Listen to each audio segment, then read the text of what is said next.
पंचकुला में सहकारी सम्मेलन का आयोजन हुआ। सहकारी सम्मेलन में शिरकत करने पहुंचे केंद्रीय गृह मंत्री अमित शाह, मुख्यमंत्री नायब सिंह सैनी और बीजेपी प्रदेश अध्यक्ष भी साथ में मौजूद रहे। सहकारिता मंत्री डॉक्टर अरविंद शर्मा भी साथ में मौजूद रहे। सहकार से समृद्धि तक थीम पर कार्यक्रम का आयोजन हुआ।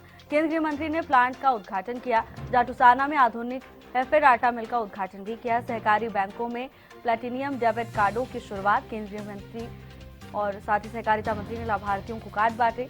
केंद्रीय मंत्री अमित शाह ने कहा कि हरियाणा ने दुनिया को एक बड़ा संदेश दिया। छोटा प्रदेश होने के बावजूद हरियाणा की बड़ी भूमिका है। हरियाणा आज किसान समृद्धि के नए आयाम रच रहा है। साथ ही उन्होंने कहा कि कृषि और पशुपालन बहुत सारे लोगों को रोजगार देते हैं। पीएम मोदी सहकार से समृद्धि का नारा दिया। सबसे ज्यादा गन्ने का रेट मुख्यमंत्री नायब सिंह सैनी ने दिया है। कहा कि हरियाणा में 24 फसलें एमएसपी पर खरीदी जा रही हैं। हरियाणा के किसान को खुशहाल मुख्यमंत्री नायब सिंह सैनी ने किया है। सहकारिता मंत्री हूं। अनेक राज्यों से चीनी मिलने वाले और गन्ना किसान दोनों मिलने आते हैं।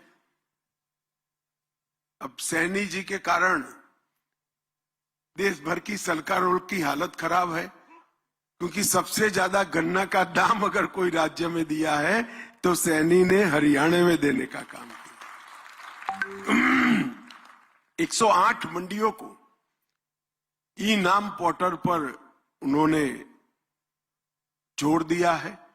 पर ड्रॉप मोर क्रॉप योजना में 85% सब्सिडी आज हरियाणा सरकार देती है। कृषि भूमि पट्टा विधेयक भी लेकर आए और ऐसे टोलों तक पानी नायब सिंह ने पहुंचाया जहां पिछले 40 वर्षों से कभी पानी नहीं पहुंचा था। ये बहुत बड़ी उपलब्धि है। और 2088 अमृत सरोवर बनाकर पानी को नीचे पहुंचाने की भी व्यवस्था की है। हरियाणा में ढेर सारी इंडस्ट्री है, गुड़गांव है, जीएसटी भी आता है, इनकम टैक्स का हिस्सा भी बड़ा आता है।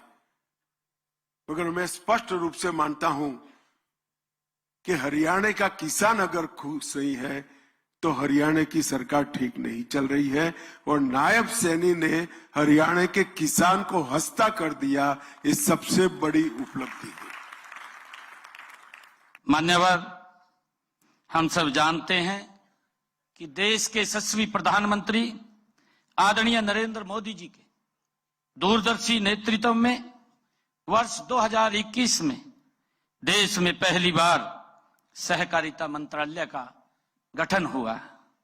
यह केवल एक प्रशासनिक बदलाव नहीं था मान्यवर, बल्कि सहकारी संस्थाओं को नई दिशा और ऊर्जा देने का ये ऐतिहासिक कदम था। मान्यवर, आपने माननीय प्रधानमंत्री जी के सहकार से समृद्धि के मंत्र को आगे बढ़ाते हुए राष्ट्रीय सहकारिता नीति 2025 आपने लागू की है। इसमें करोड़ों किसान, दूध उत्पादक, ग्रामीण महिलाएं, कमजोर वर्गों को आपने केंद्र में रखा है।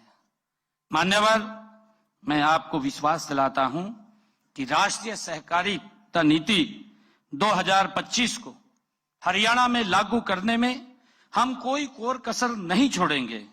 सहकारिता हमारी संस्कृति है, हमारी परंपरा है और हमारे सामाजिक जीवन का एक अभिन्न हिस्सा रही है। एकता में शक्ति का सिद्धांत हमारे गांव ने सदियों से अपनाया है। मान्यवर, यही नहीं, यही कारण है कि सहकारिता आज कृषि क्षेत्र में परिवर्तन की सबसे बड़ी ताकत बनकर के उभरी है। मान्यवर, हरियाणा में सहकारिता आंदोलन को मजबूती देकर विकसित भारत, विकसित हरियाणा की दिशा में गति से हम आगे बढ़ रहे हैं।